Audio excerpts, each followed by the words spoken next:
شروع اللہ کے نام سے جو بڑا مہربان نہایت رحم والا ہے۔ اے محمد صلی اللہ علیہ وآلہ وسلم،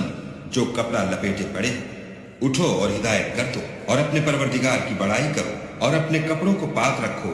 اور ناپاکی سے دور رہو، اور اس نیت سے احسان نہ کرو کہ اس سے زیادہ کے طالب ہو، اور اپنے پروردگار کے لیے صبر کرو۔ جب سور پھونکا جائے گا وہ دن مشکل کا دن ہوگا، یعنی کافروں پر آسان نہ ہوگا۔ ہمیں اس شخص سے سمجھ لینے دو جس کو ہم نے اکیلا پیدا کیا اور مال کثیر دیا، اور ہر وقت اس کے پاس حاضر رہنے والے بیٹے دیے، اور ہر طرح کے سامان میں وسعت دی۔ ابھی خواہش رکھتا ہے کہ اور زیادہ دے، ایسا ہرگز نہیں ہوگا، یہ ہماری آیتوں کا دشمن رہا ہے، ہم اسے صعود پر چڑھائیں گے۔ اس نے فکر کیا اور تجویز کی، یہ مارا جائے، اس نے کیسی تجویز کی، پھر یہ مارا جائے، اس نے کیسی تجویز کی،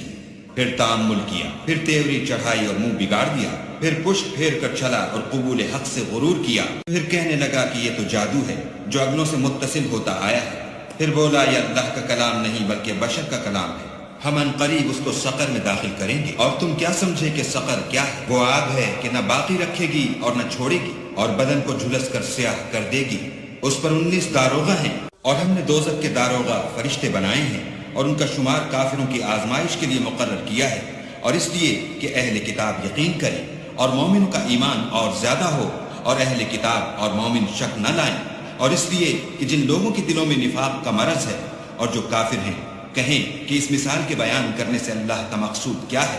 اسی طرح اللہ جس کو چاہتا ہے گمراہ کرتا ہے اور جس کو چاہتا ہے ہدایت دیتا ہے، اور تمہارے پروردگار کے لشکروں کو اس کے سوا کوئی نہیں جانتا، اور یہ تو بنی آدم کے لیے نصیحت ہے۔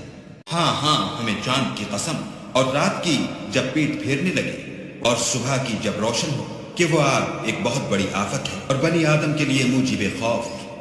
جو تم میں سے آگے بڑھنا چاہے یا پیچھے رہنا چاہے، ہر شخص اپنے اعمال کے بدلے گرو ہے، مگر داہنی طرف والے نیک لوگ کہ وہ باغائے بہشت میں ہوں گے، اور پوچھتے ہوں گے یعنی آگ میں جلنے والے گناہ گاروں سے کہ تم دوزخ میں کیوں پڑے؟ وہ جواب دیں گے کہ ہم نماز نہیں پڑھتے تھے اور نہ فقیروں کو کھانا کھلاتے تھے،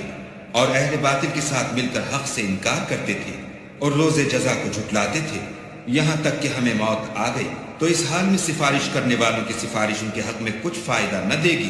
ان کو کیا ہوا ہے کہ نصیحت سے روگرداں ہو رہے ہیں، گویا گدھے ہیں کہ بدک جاتے ہیں، یعنی شیر سے ڈر کر بھاگ جاتے ہیں۔ اصل یہ ہے کہ ان میں سے ہر شخص یہ چاہتا ہے کہ اس کے پاس کھلی ہوئی کتاب آئے، ایسا ہرگز نہیں ہوگا۔ حقیقت یہ ہے کہ ان کو آخرت کا خوف ہی نہیں، کچھ شک نہیں کہ یہ نصیحت ہے، تو جو چاہے اسے یاد رکھے، اور یاد بھی تبھی رکھیں گے جب اللہ چاہے، وہی ڈرنے کے لائق اور بخشش کا مالک ہے۔